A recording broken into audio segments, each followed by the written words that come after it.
Hi everyone, welcome to Alphabet Academy. Dunia hi English grammar pawa hilding kitihin. Dunia ito topic due to subject verb agreement. Tihi isay diwahi. Ama sa penin subject to ipiham itihile. Subject to mi khanin na ato ding atong pa to subject kitihi. Betsanan a cat kills a rat.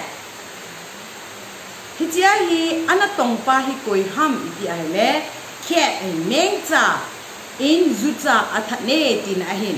Hizitun mengta tu natong pahi zitun subject itiahi.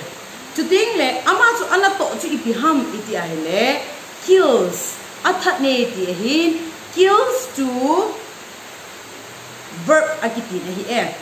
Tuding na amahin ipi athaham iti ahile zuta athatne tihin akithat pa zuta ahin ama object kiti he hizitun dunia hi isay no mu ipiham tile anatong pato a verb to a action to akito angaye English ji hoi thina dingin ti ibe ti wahi hizitun anatong patile subject hi zani in khen kinuitin khatna to singular akitin singular ji itabang ham iti ahile khat lelebo only one in ahin to ting le plural iti ahile khat sanga tam ni zong ite thum zong ite li zong ite nga zong ite tam pita ite he hizitun singular subject to plural subject isay duri betsa nan singular iti ting le khat ahin a cat kills a rat ati ahile singular subject in kills K-I-L-L-S S daw ahin hizia ko singular subject ho kun singular verb amanohi singular verbs ito bang ham ti ahile S ki habzia abang tingle es ki habzia hi a cat kills a rat twin a boy eats a mango. Pasal hadin mango khat ane e. Jadi tu pasal hat tu a boy tu pasal hat ni dia tu a verb to eats ai eats a mango es daudi. Aban le betsanan my mother cooks food for us. Kanuin kay holding in bu a hone.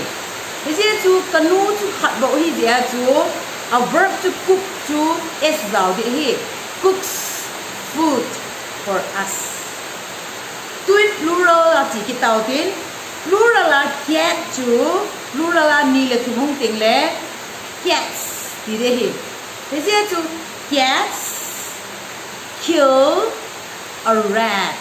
Mengta tamta in zuta khat athat nuve iti ting le a verb ma tu K-I-L-L bo umde tayo es zaw talo di he hizitun cats kill a rat ay le a boy eats a mango to plural la ihiaw ting le a boy pasal khat to boys militan boys eat mangoes pasal hon hai the aneve hizia tu boys ati ting le tam ta hi dia tu a verb ma tu eat bo hi tai es daw talo di eat eat boys eat mangoes my mother cooks food kiti hin tu my mother to plural la hiaw ting le mothers